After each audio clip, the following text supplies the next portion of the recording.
There are many ways to consult the I Ching, but does the method matter as much as the intention behind the question? A hexagram can be formed in several ways. The traditional yarrow stock method is slow and deliberate. The 3-coin method is simple and accessible.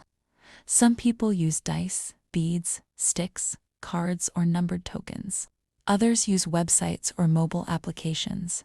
There are also symbolic methods that derive a reading from numbers, time, direction, or events observed in nature. Each method has its own structure. Some take longer. Some are easier to learn. Some create different probabilities for changing lines. But no method can replace the quality of attention you bring to the consultation. The method forms the reading. The question gives it context. Your intention shapes how you approach the answer. I personally use the 3-coin method. It is accessible, but it still creates a physical pause. Tossing the coins 6 times gives me time to slow down, record each line, and remain present with what I am asking. But that does not make it the only valid method. A digital reading is not automatically less meaningful.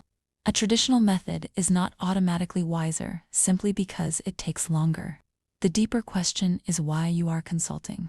Are you asking for greater understanding? Or are you trying to force certainty from a situation that is still changing? Are you willing to receive an answer that may challenge your assumptions? Or are you hoping the reading will confirm what you already want?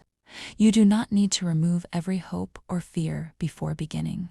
That may not be realistic, but it helps to notice what you are bringing into the consultation. What do you hope the answer will say? What are you afraid it might reveal?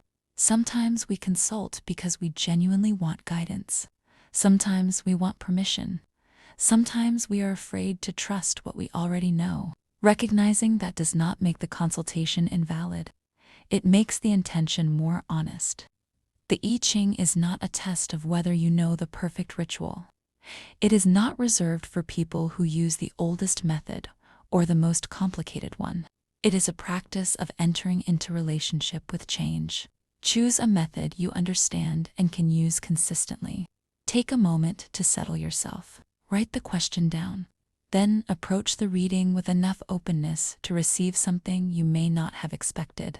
The method creates the structure. The question names the situation. But intention creates the space in which the answer can be heard. When should you consult the I Ching? You can consult when you are facing a decision, entering a period of change, or struggling to understand the conditions around a situation.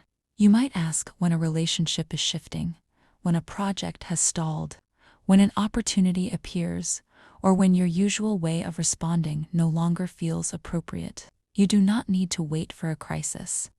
The I Ching can also help you reflect on your attitude, timing, responsibilities, and the qualities you are being asked to cultivate. But consultation is most useful when there is a sincere question. Casting repeatedly from panic can make it harder to hear the answer. When emotions are overwhelming, it may help to pause first, walk away, write down what you are feeling, then return when you can ask for understanding rather than immediate relief. A useful question is specific enough to name the situation, but open enough to reveal something you have not considered. Instead of asking, "Will this work?" try, "What do I need to understand about pursuing this?" Instead of, "Will this relationship last?" ask, "What is the nature of this relationship, and how can I respond wisely?" Instead of, "When will this happen?" ask, "What conditions are affecting the timing?" Or, "What is appropriate for me to do while this develops?" Questions about another person are usually more helpful when they return you to your own agency. Instead of asking, "What is this person thinking?" ask, "What do I need to understand about this interaction?" Or, "How can I participate without abandoning myself?" Other useful questions include, "What am I not seeing clearly?" "What quality do I need to cultivate?" "What would create unnecessary resistance?" "What is within my influence?" "What needs to be allowed to unfold?" Try to ask one clear question at a time. Do not combine several unrelated concerns into one consultation. And remember that the purpose is not to obtain a guarantee. It is to understand the present conditions and meet them more consciously. The best question is not the most impressive one. It is the one you are honestly ready to live the answer to. Once the reading has been cast, the next practice is learning how to receive it without forcing it to confirm what you already believe. Begin by returning to the exact question you asked. Write it down before casting and keep it beside you while you interpret the reading. The primary hexagram describes the central condition. Its judgment offers guidance about how to move within that condition. Its image reveals the larger pattern and the qualities the situation may require. Changing lines show where the condition is active, unstable, or developing. The resulting hexagram shows what may emerge through that movement or adds another layer to the original guidance. These parts should not be interpreted as separate predictions. They belong to one reading and one question. Ask yourself, what condition is being described? What is changing? What response is being encouraged? What would create unnecessary resistance? What remains within my influence? Then notice your emotional reaction.